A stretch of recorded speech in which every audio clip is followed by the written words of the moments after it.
Moi, je pense qu'on peut revivre sans masque. Et je pense que la situation qui est celle d'aujourd'hui est pas très loin de la situation qu'on avait lors des précédents hivers. Bonne nouvelle, selon l'OMS, la fin de l'épidémie de Covid pourrait intervenir au printemps prochain, puisque selon les prévisions, 60% de la population européenne aura été contaminée. En France, on continue à battre des records avec 360 000 contaminations par jour en moyenne la semaine dernière. Mais parmi ces cas positifs, Rémi Barré, il y a une très large majorité de cas bénins d'asymptomatiques. Selon une étude publiée le mois dernier dans la revue scientifique JAMA Network Open, un peu plus de 40% des personnes positives à la Covid-19 ne développent aucun symptôme. Une proportion beaucoup plus importante chez les jeunes. 60% des moins de 20 ans seraient asymptomatiques, contre moins de 4% chez les plus de 60 ans. Des personnes positives au Covid, mais sans symptômes, donc, qui sont aujourd'hui soumises aux mêmes règles que les autres. Alors justement, faut-il laisser les asymptomatiques aller au travail? Bonjour Martin. Bonjour.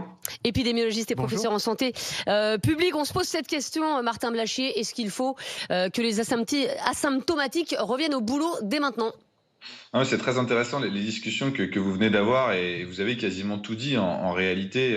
C'est vrai qu'aujourd'hui, beaucoup des choses qui sont faites pour être en logique avec tout ce qu'on a fait jusqu'à aujourd'hui. Mais aujourd'hui, ce qui circule, c'est le variant Omicron. Et si vous considérez l'impact qu'a eu Omicron sur le système de santé, sur les formes graves notamment, mais même sur les hospitalisations, vous êtes quelque chose qui est assez proche d'une grippe saisonnière dans les grandes années de grippe. Je prends par exemple l'année 2016-2017, où on avait eu, je le rappelle, 3000 patients qui étaient entrés en réanimation et plus de 30 000 patients hospitalisés. Aujourd'hui, sur l'Omicron, on sait qu'on a eu entre 500 et 1000 hospitalisations pour des formes graves. Donc on est sur quelque chose qui reste inférieur à une grosse année de grippe. Dans une grosse année de grippe, qui aurait pu imaginer qu'on empêche des gens d'aller travailler parce qu'ils ont été en contact avec quelqu'un qui avait atteint la grippe. Donc oui, dans la logique qui était celle d'avant cette pandémie, on pourrait tout à fait imaginer que des gens asymptomatiques aillent travailler. Tous les ans, vous êtes asymptomatique de virus hivernaux et vous allez quand même travailler.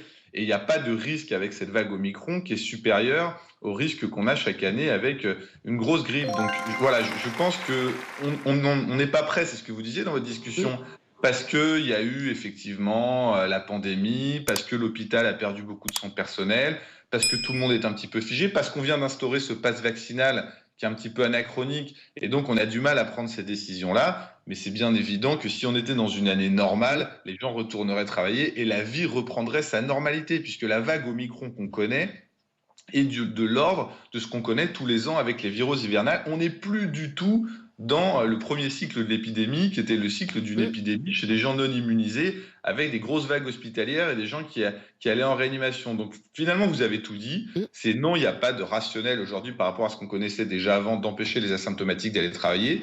Oui, mais on sort d'une grande pandémie où les gens sont un peu en syndrome de stress post-traumatique et le gouvernement, il a peur et en plus, il a pris des décisions qui n'étaient pas tout à fait en ligne avec cette stratégie-là.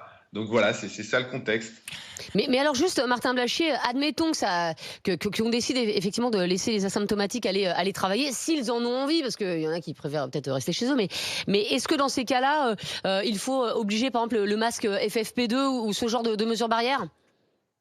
Moi, je pense que tout ça est devenu totalement superflu, sauf si on juge que maintenant, tous les hivers, on va vivre avec des FFP2 et avec des gestes barrières, ce qui appelle un certain nombre de médecins. Moi, il y a 80% des médecins que je croise en plateau qui disent que la normalité de demain ne sera pas la normalité d'hier. Mais si vous êtes dans le monde qui est le mien, qui est qu'un jour on va retrouver la vie normale et qu'on va vivre sans masque, je pense que c'est tout à fait quelque chose qui serait envisageable. Donc ça dépend vraiment de la position qui est celle que vous pouvez avoir.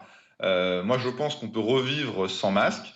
Et je pense que la situation qui est celle d'aujourd'hui est pas très loin de la situation qu'on avait lors des précédents hivers et qu'on n'est plus du tout dans la situation d'une circulation d'un virus type Delta qui emmenait beaucoup de gens à l'hôpital. Merci beaucoup Martin Blachier d'avoir été avec nous. Alors je vais être vulgaire, mais je ne le suis jamais. Oui. Mais pas cette trop, épidémie quand même nous a rendu cons. Bon, ça va, oui. Bon, c'est moi qui ai Emmanuel Macron. Voilà.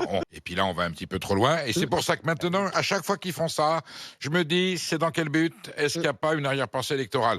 C'est très poujadiste de le dire. Ben oui, mais à qui profite le crime? Ou à qui ne profite-t-il pas? Complotiste, hein? Théorie du complot, brûlé, hein? Sur le bûcher, complotiste.